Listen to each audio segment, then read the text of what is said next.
Naam, karibu tena mtazamaji. Rais William Ruto amezindua mradi wa ujenzi wa barabara kuu ya Rironi kuelekea Mau Summit unaotarajiwa kugharimu serikali takriban shilingi bilioni 170.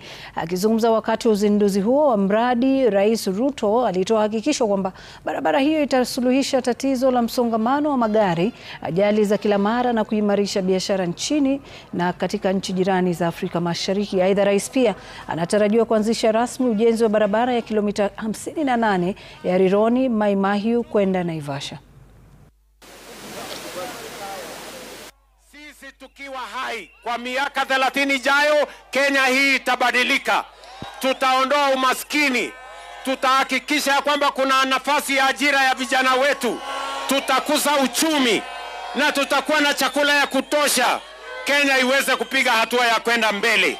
Leo hii barabara tunajenga hapa, kutoka hapa Kamandura mpaka Gilgil, tumekubaliana na contractor.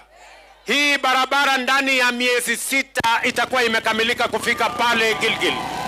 Kwa mapenzi ya Mungu, mimi nataka siku ya madaraka. Siku gani? 2027, siku ya madaraka, tarehe 1 mwezi wa 6. Mimi nakuja kufungua hii barabara ikiwa imekamilika.